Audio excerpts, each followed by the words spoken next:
When something is important enough, you do it even if the odds are not in your favor. I think it is possible for ordinary people to choose to be extraordinary.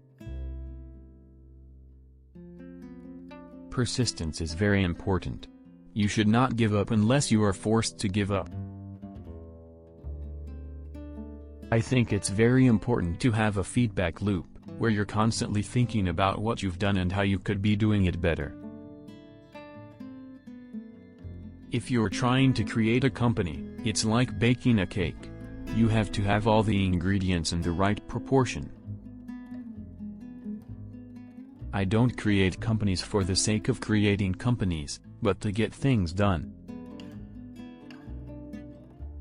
I don't believe in process. In fact, when I interview a potential employee and he or she says that it's all about the process, I see that as a bad sign. The problem is that at a lot of big companies, process becomes a substitute for thinking. You're encouraged to behave like a little gear in a complex machine. You want to have a future where you're expecting things to be better, not one where you're expecting things to be worse.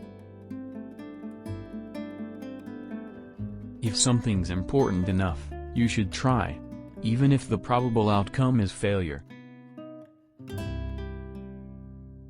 I'm interested in things that change the world or that affect the future and wondrous, new technology where you see it, and you're like, wow, how did that even happen? How is that possible? I don't think it's a good idea to plan to sell a company.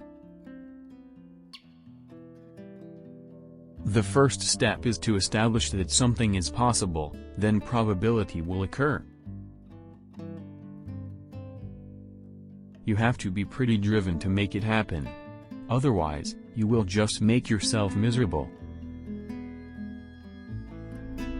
Great companies are built on great products. I don't spend my time pontificating about high-concept things. I spend my time solving engineering and manufacturing problems.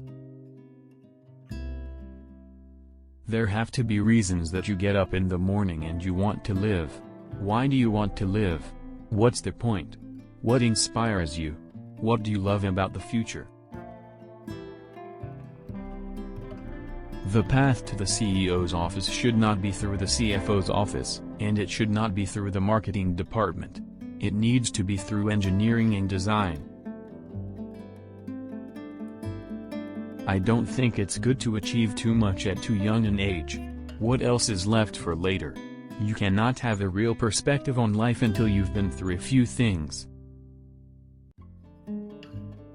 I think most of the important stuff on the internet has been built. There is going to be some stuff, but the ratio of interesting things to not interesting things will be lower. You have to say, well, why did it succeed where others did not?